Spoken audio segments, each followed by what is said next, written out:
ఓం మహాగణాధిపతయే నమః. ఓం గురుభ్యో నమః. ఓం శ్రీమాత్రే నమః. పరమేశ్వర స్వరూపమైనటువంటి జ్యోతిష, వాస్తు మరియు ఇతర అనేకమైనటువంటి శాస్త్రములను మనకు అందించినటువంటి మహర్షులకి నమస్కారం. హయగ్రీవ హయగ్రీవ హయగ్రీవేతి యో వదేత్ తస్య నిస్సరతే వాణీ జన్మకన్యా ప్రవాహవత్. అరుణాం కరుణాతరంగితాక్షీం ధృతపాశాంకుశపుష్పబాణచాపాం అనిమాది విరావృతాం మయూకైః అహమిత్యేవ విభావయే భవానీం. శ్రీమాత్రే నమః. ప్రేక్షకులకి ఆ లలితాంబిక అమ్మవారి యొక్క అనుగ్రహం పరిపూర్ణంగా కలగాలని మనస్ఫూర్తి కోరుకుంటూ మనం ఈరోజు చెప్పుకోబోయే టాపిక్ ఏమిటంటే, చాలామంది వ్యాపారాలు చేస్తూ ఉంటారు. కొంతమందికి అద్భుతంగా కలిసి వస్తే మరి కొంతమంది నష్టపోతూ ఉంటారు. అదేవిధంగా ఆ వ్యాపారాల్లో కూడా కొంతమంది పార్ట్నర్షిప్స్లో చేస్తుంటారు. అంటే అలాగా ఈ జాతకుడు ఇంకొకరు కలిసి పార్ట్నర్షిప్లో చేయడం, అందులో కొంతమంది ఓన్లీ ఇన్వెస్ట్మెంట్ చేయడం, అవతల వాళ్ళు చూసుకోవడం, ఇలా రకరకాలుగా ఇద్దరు ముగ్గురు కలిసి చేస్తూ ఉంటారు. అయితే ఈ వ్యాపార విషయాల్లో చాలామంది ఏమనుకుంటారంటే, నక్షత్రంతో నక్షత్రం అంటే వీళ్ళది పలానా నక్షత్రం, అవతల వాళ్ళది ఇంకో నక్షత్రం అయినప్పుడు ఆ నక్షత్రాలు కలిస్తే చేయొచ్చు, నక్షత్రాలు కలవకపోతే వ్యాపారం పార్ట్నర్షిప్ చేయకూడదు అనుకుంటారు. అది పూర్తిగా రాంగ్. గుర్తుపెట్టుకోండి. అసలు అది ఎలా చూడాలి? ఎవ్రీ లగ్న అంటే 12 లగ్నాలు, మనకి లగ్నం తెలియని వారు రాసి చూసుకోండి, బట్ లగ్నమే చూసుకోవాలి. ప్రతి లగ్నానికి అసలు వ్యాపారం అభివృద్ధి అవ్వడానికి ఏం చేయాలి, ఒకవేళ పార్ట్నర్షిప్స్ చేస్తున్నాము కానీ పాడైపోయింది అన్నప్పుడు దానికి రెమెడీ ఏం చేసుకోవాలి, అసలు పార్ట్నర్షిప్ చేయడానికి మీ లగ్నరీత్యా సప్తమ స్థానాధిపతి ఎవరు చూడాలి, అదేవిధంగా మీరు ఏదైనా ఒక వ్యాపారం చేసుకోవాలంటే అసలు మీ జాతకంలో ఏం చూసుకోవాలనేటువంటి విషయాలు మనం ఇప్పుడు తెలుసుకుందాం. ధనుర్లగ్నము, ధనస్సు రాశి. ధనస్సు వారికి బిజినెస్ ఏ రకంగా, ఫస్ట్ వాళ్ళ స్ట్రెంగ్త్ ఏమిటి? ధనస్సు వారికి ఏంటంటే మంచి నేమ్ వస్తుంది. ఎలా అంటే వీళ్ళు మంచి ప్రోడక్ట్ అమ్ముతారు. జూపిటర్ పాడైతే that is different case. But ఏమిటంటే ఒక వ్యాపారం, వీళ్ళు నిజాయితీగా ఉంటారు, వీళ్ళ దగ్గర మంచి ప్రోడక్ట్ దొరుకుతుంది, ఒరిజినల్ దొరుకుతుంది.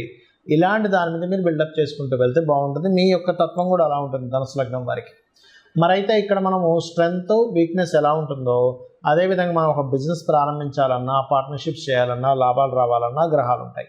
దానికి ఏమిటి అని చెప్పి చూసుకున్నట్లయితే, ఫస్ట్ ఆఫ్ ఆల్ చాలామంది ఏమనుకుంటారంటే పార్ట్నర్షిప్ చేయాలంటే నక్షత్రాలు కలవాలంటారు. నక్షత్రాలు కేవలం మైండ్ సెట్ కలవడానికి మాత్రమే, బట్ సప్తమాధిపతి బాగుండాలి పార్ట్నర్షిప్కి. ఇది ఫస్ట్ మీరు గుర్తుపెట్టుకోండి. అయితే ఇక్కడ మరొక విషయం ఏంటంటే, మనం ఏదైనా ఒక బిజినెస్ ప్రారంభించలేకపోతున్నాము, ధనుర్లగ్నంలో జన్మించాము అనుకున్నప్పుడు మీ యొక్క శని పాడవుతాడు. శని పాడైనప్పుడు ఏమవుతుంది, కుటుంబ సభ్యుల సహకారం లేకపోవడం, సమయానికి ధనం రాకపోవడం, ప్రారంభిద్దాం అనుకున్నాం, ఎవరో లోన్ ఇస్తా అన్నారు, సరే అంతా ఫిక్స్ చేసుకున్న ఆ టైంకి డబ్బులు రావు, ఏం ప్రారంభిస్తారు? సో ఫైనాన్స్ లేకపోతే కుటుంబ సభ్యులకు వ్యతిరేకత, లేకపోతే రకరకాల మార్గాల ద్వారా మీకు ఆగుతూ ఉంటుంది, స్లో అవుతూ ఉంటుంది. ఎందుకంటే because of Saturn is the కారక ఆఫ్ ది ప్రారంభానికి కారకుడయ్యాడు. సో స్లో మూవింగ్ ప్లానెట్తో ప్రారంభమైంది కాబట్టి స్లోగా ప్రారంభం అవుతాయి. 1 by 1 మనం చూసుకుంటూ వెళ్ళాలి. అలా కాకుండా ఆ శని కనుక ఒక శుభగ్రహంతో కలిసి ఉన్నాడు, కనీసం శుక్రుడితోనో లేకపోతే ఏ బుధుడితోనో కొంత కలయిక ఉంది, మంచి పోర్ట్ఫోలియోస్ వచ్చేదానికి, అప్పుడు ఇబ్బంది అనేటువంటిది రాదు, బ్రహ్మాండంగా వెళ్తూ ఉంటుంది. మరి పాపగ్రహాలతో కలిసినప్పుడు చేయవలసింది ఏమిటంటే, శని, కుజ, కేతు గ్రహాల దగ్గర దీపారాధన చేయండి. ఇక రెండో పాయింట్ ఏమిటి, ధనుర్లగ్నం వారికి పార్ట్నర్షిప్స్. ఇది బుధుడు అవుతున్నాడు అంటే ఏమిటి, పార్ట్నర్ చాలా తెలివైన వ్యక్తి కూడా వస్తాడు, మీకు అందులో ఎటువంటి డౌట్ లేదు. పార్ట్నరే వ్యాపార ప్రారంభం చేయడానికి కానీ వ్యాపార ప్లానింగ్ మొత్తం పార్ట్నర్ చేస్తూ ఉంటాడు, మీరు ఓన్లీ ఇన్వెస్ట్మెంట్ చేస్తుంటారు కొన్ని సందర్భాల్లో. అయితే ఇక్కడ ఈ పార్ట్నర్ కారకుడైన బుధుడు కనుక పాడయ్యాడు అంటే మీరు ఒకటే బాగా గుర్తుపెట్టుకోవాలి, మీరు మోసపోతారు. ఆ వ్యాపారంలో పార్ట్నర్ ఎవరైతే ఉన్నారో అతను మొత్తం క్యాప్చర్ చేసి, ఇదేమీ లేదు ఇందులో, మొత్తం నేనే చూసుకుంటున్నా, డబ్బులు కూడా నేనే తీసుకొచ్చాను, నువ్వేదో కొంచెం తీసుకొచ్చావు, నీ డబ్బులు ఎప్పుడో అయిపోయాయి కాబట్టి ఇదంతా నాదే, నువ్వు ఎంతో కొంత బయటికి వెళ్ళిపో అని చెప్పి చెప్తాడు. కొన్ని కేసెస్లో అయితే నేను చూశాను, రూపాయి కూడా చేతిలో రాకుండా బయటకు వచ్చిన వాళ్ళని నేను బోల్డ్ మందిని చూశాను. అందుకని ఏం చేయాలి, బుధుడు బాగుంటేనే పార్ట్నర్షిప్స్లోకి వెళ్ళాలి. బుధుడు ఏమాత్రం పాడయ్యాడా, చంద్రరాహుతో కలిశాడా, మీరు వెళ్ళారు, అయిపోయింది. ఇంకా వాడు మోసం చేయడం ప్రారంభించాడు ఇంక మిమ్మల్ని పార్ట్నర్. ఇంకొన్ని కేసెస్లో అయితే జీవిత భాగస్వామి పార్ట్నర్షిప్గా వచ్చి పాడైపోయిన కేసెస్ నేను బోల్డ్ అని చూశాను. కాబట్టి బుధుడు బాగుంటేనే పార్ట్నర్షిప్. ఇంకోటి, బుధుడు పాడైతే సమాజంలో అడ్వర్టైజ్మెంట్స్కి ఎక్కువ ఖర్చు పెడతారు కానీ దాని తగ్గట్టుగా డబ్బులు రావు, అది మెయిన్గా చూసుకోవాలి. ఇక లాభాన్ని ఇచ్చే గ్రహం ఎవరు అంటే శుక్రుడు. ఈ శుక్రుడి యొక్క స్థితి చాలా జాగ్రత్తగా చూసుకోవాలి, ఎందుకంటే శుక్రుడికి లాభాధిపత్యంతో పాటు షష్టమాధిపత్యం కూడా వచ్చింది. సహజంగా ఈ లగ్నానికి పాపిక్, కానీ మనం బిజినెస్ పాయింట్ ఆఫ్ వ్యూలో లాభాధిపతి ఇవ్వాలి కాబట్టి లాభాధిపతి ఎలా ఉన్నాడో చూడాలి. లాభాధిపతి కనుక బాగోలేడు అంటే స్త్రీలతోనో లేకపోతే ఏదో లిటికేషన్లోనో గొడవల వల్ల లాభాలు తగ్గుతూ ఉంటాయి. అంటే ఏమిటి, ఆ గొడవల వైపు కోర్టు కేసుల వైపు వెళ్లకుండా చూసుకోవాలి. లేకపోతే ఏమో దాని చుట్టూ తిరుగుతూ ఉంటారు, బిజినెస్ పక్క పోతుంది. కాబట్టి ఈ జాగ్రత్తలు తీసుకోవాలి. అదే శుక్రుడు బాగున్నాడు, స్త్రీ మూలకంగానే డబ్బులు వస్తాయి. లోన్ తీసుకొచ్చి మళ్ళీ దాన్ని గ్రో అప్ చేయడం ద్వారా లాభాలు పెరుగుతాయి మళ్ళీ. సో ఇది మెయిన్గా చూసుకోవాలి. ఇక మీరు పర్టికులర్గా లాభాధిపతి మరింత మంచి ఫలితాలు ఇవ్వాలంటే లక్ష్మీ గణపతి హోమం చేసుకోవడమో, లేకపోతే చండీ పారాయణం వినడమో, లేకపోతే డబ్బులు లేవండి కనీసం రోజు లలిత సహస్రనామాలు మీరు చేసుకుంటూ ఓం ఇంద్రగోప పరిక్షిప్త స్మరతోనా భజంగికాయ నమః అనే మంత్రం చేసుకోండి, అనే విధాలా బాగుంటుంది. అసలు ఒక వ్యాపారం కలిసి రావాలి అంటే స్టెప్ బై స్టెప్ నేను మీకు కొన్ని విషయాలు చెప్తాను. అంటే నేను చూసిన అనేక వందల వేల జాతకాలు, అనేక మందితో మాట్లాడి అనేక వ్యాపార సంబంధించిన అనుభవాలతో చెప్తున్నటువంటి అంశం గుర్తుపెట్టుకోండి. పాయింట్ నెంబర్ 1, మీకు ఇంట్రెస్ట్ ఉన్న వ్యాపారం చేయాలని రూల్ లేదు. మీకు అనుభవం ఉన్న వ్యాపారం చేయాలి. ఎప్పుడైనా గుర్తుపెట్టుకోండి, ఇంట్రెస్ట్ వేరు, అనుభవం వేరు. ఇంట్రెస్ట్ ఉందండి, ఫైన్, దానిలో కూడా రాణించవచ్చు. కాబట్టి దానికి ఎంత కష్టపడాలనేది ఒక క్యాలిక్యులేషన్ చేయాలి. ఇక్కడ ఒక వ్యాపారం మనం ప్రారంభించేటప్పుడు ఆల్రెడీ డిమాండ్ ఉన్న వ్యాపారం మనం చేస్తున్నామా, డిమాండ్ని క్రియేట్ చేస్తున్నామా అంటే చిన్న ఎగ్జాంపుల్ చెప్తా. డిమాండ్ ఉన్న వ్యాపారం అంటే ఏమిటి, ఇప్పుడు స్కూల్స్ స్టార్ట్ అవుతాయి, నెక్స్ట్ స్కూల్ బ్యాగ్స్ అమ్మడం అనేది డిమాండ్ ఉన్న వ్యాపారం. మనకు మొన్న కోవిడ్ వచ్చింది, ఆ టైంలో మాస్కులు బాగా అమ్ముడుపోయాయి. బాగా వర్షం పడుతున్నప్పుడు మిరపకాయ బజ్జీలు ఎవరైనా కొనుక్కుంటారు. బాగా ఎండగా ఉన్నప్పుడు ఈ జ్యూస్ సెంటర్స్ కానీ చెరుకు రసం బండ్లు కానీ ఇవన్నీ ఆటోమేటిక్గా అమ్ముడుపోతాయి. దాని గురించి మీరు పెద్దగా పబ్లిసిటీ చేయక్కర్లేదు. మనిషికి అవసరం బట్టి కొనేసుకుంటాడు, అర్జెంట్. ఇప్పుడు బాగా సొసైటీలో ఆ మధ్య ఒకసారి చూడండి, కోవిడ్ వచ్చినప్పుడు వ్యాక్సిన్స్ సంబంధించినవి, సమ్ టాబ్లెట్స్ సంబంధించినవి అవి బ్లాక్లో కూడా అమ్మారు. అంటే ఏమిటి, డిమాండ్ ఉన్న వ్యాపారం చేసేటప్పుడు డిమాండ్ ఏది ఉందో దాన్ని తెలుసుకుని వ్యాపారం చేయడం ఒకటి. రెండవది డిమాండ్ని క్రియేట్ చేయడం. అంటే ఒక వ్యక్తి ఒక వస్తువును ఒక రకంగా అమ్ముతున్నప్పుడు దాన్ని ఇంకా బాగా తయారు చేసి వేరే వాళ్ళకంటే నాది బాగుందని చూపించుకొని మార్కెట్లోకి వెళ్ళి అమ్మడం. ఈ రెండిట్లో మీరు దేన్ని బాగా చేయగలరు అనేది ఒకసారి ఆలోచించగలగాలి. ఇది పాయింట్ నెంబర్ 1.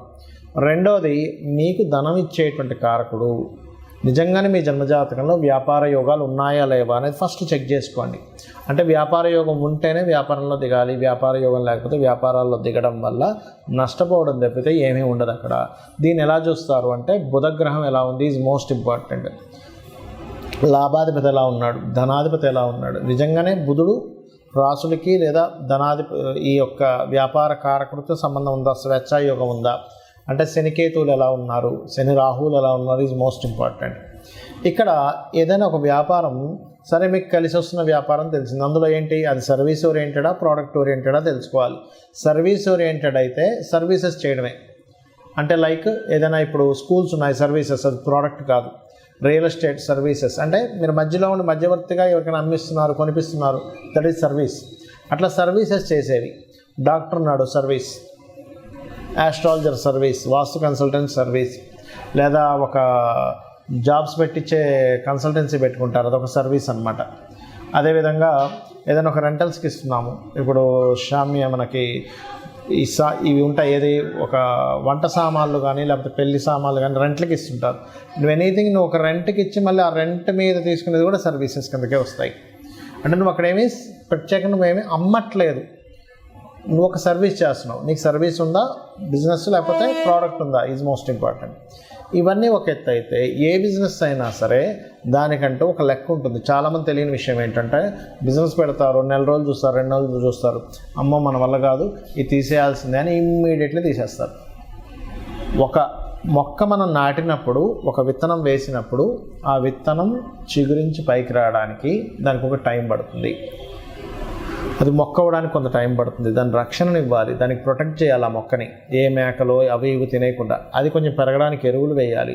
దానికి ఒక కొలమానం ఉంటుంది, 2-3 సంవత్సరాలు, 4 సంవత్సరాలు, 5 సంవత్సరాలు మనకు పండు వస్తుంది. ఆ క్యాలిక్యులేషన్ రిస్క్ తెలిసిన వాళ్ళు దాన్ని యాజ్ ఇట్ ఈజ్గా ఒక రైతుకి తెలుసు. అదే మనకు చిన్నపిల్లలు అనుకోండి, రోజు ఆ విత్తనం వేసిన దగ్గర తీసి ఇంకా మొక్క రావలేదు ఏంటని చూస్తూ ఉంటే అది మొక్కే రాదు. సో ఈ క్యాలిక్యులేషన్ ఫస్ట్ ఆఫ్ ఆల్ మీరు తెలుసుకోగలగాలి. ఇంకోటి, అనుభవం ఉన్న బిజినెస్లు ఎందుకన్నానంటే, అనుభవం ఏం చేస్తుందంటే, ఇప్పుడు చూడండి ఒక చిన్న ఎగ్జాంపుల్ చెప్తాను మీకు నేను. ఒక బిజినెస్ ఉంది. ఏమిటి ఆ బిజినెస్ అంటే, చిన్న ఎగ్జాంపుల్ మీకు ఏం చెప్తాను, ఒక జ్యూస్ బిజినెసే ఉందనుకుందాం, లేకపోతే ఒక పాల వ్యాపారమే ఉందనుకుందాం. ఒక వ్యక్తి పాల వ్యాపారం, ఇద్దరు ఫ్రెండ్స్ పాల వ్యాపారం ప్రారంభించారు. ఒక వ్యక్తి ఏమో లక్షలు సంపాదిస్తున్నాడు, ఇంకో వ్యక్తి ఏమో అప్పుల పాలయ్యాడు. అదేంటారు, నువ్వు ఒక 50 గేదెలు తీసుకొచ్చాను, నేను 50 గేదెలు తీసుకొచ్చాను, బట్ మన ఇద్దరం ఎందుకు సక్సెస్ అయ్యాం ఫెయిల్ అయ్యాం తీసుకుంటే, ఇతనికి అనుభవం ఉంది. ఎలాంటి అనుభవం ఉంది? సక్సెస్ అయిన వ్యక్తికి ఒక గేదెని చూసినప్పుడు, ఒక ఆవుని చూసినప్పుడు ఆ దాంట్లో సెన్సిటివ్ తెలిసిపోయేది, ఇది జబ్బులో పడబోతుంది అని. అదొకటి. రెండవది, ఇక్కడ ఇతను ఓన్లీ పాలతోనే వ్యాపారం చేశాడు, కానీ మిగతా వచ్చేటువంటి వాటితో కూడా ఈయన వ్యాపారం చేశాడు. ఏంటి? ఆవులు కూడా పెంచుకొని ఆవు యొక్క గోమూత్రం అమ్మడం, ఆ పిడకల్ని కూడా అమ్మడం, దాని ఎరువులు దానికి మార్చుకోవడానికి, వీటికి కూడా వ్యాపారం చేశాడు. అంటే ఏమిటి? ఒక వ్యాపారాన్ని ఎలా చేయాలి, ఆయనకు లాస్ వస్తుంది, నాకు లాభం వస్తుంది, వాట్ ఈస్ ద రీజన్? ఇట్లాగే చాలామంది బిజినెస్లో కూడా ఏం చేస్తారు, వాళ్ళకి అవసరం లేకపోయినా స్టాఫ్ని ఎక్కువ మంది పెట్టుకుంటారు. ఆ స్టాఫ్ ఎక్కువ మంది పెట్టుకుని వాళ్ళకి శాలరీస్, ఫస్ట్లో ఎంత స్టాఫ్ కావాలి, నేను ఎంత స్టాఫ్ని రిక్రూట్ చేసుకుంటున్నా అనేటువంటి స్ట్రాటజీస్ తెలియకపోతే కూడా లాస్ వస్తుంది. హెవీ రెంటల్స్ పెడతారు. సరే, ఓకే, ఒక్కొక్క ఏరియాలో మంచి పాష్ ఏరియాస్లో హెవీ రెంటల్స్ ఉంటాయి, కానీ దాని తగ్గట్టుగా మనం ఎన్ని రోజులు భరించాలి, ఎన్ని రోజులు భరిస్తే దానికి ఎంత కష్టపడాలని ఒక స్ట్రాటజీ కనుక వేసుకోకపోతే మీరు బిజినెస్లో రాణించలేరు. ఫైనల్గా నేను చెప్పేది ఒకటే, ఎవరైనా బిజినెస్లో రాణించాలి, బాగా లాస్లో ఉన్నామన్నప్పుడు అమ్మవారి మంత్రం ఒకటి ఉంటుంది, అది చెప్తాను ఫైనల్గా. ఏంటది అంటే, ఓం ఇంద్రగోప పరిక్షిప్త స్మరతోనా భజంగికాయే నమః అనేటువంటి నామం కనుక రోజు 40 నిమిషాలు చేసుకున్నట్లయితే ఖచ్చితంగా బిజినెస్లో సక్సెస్ అవుతారు. శ్రీమాత్రే నమః.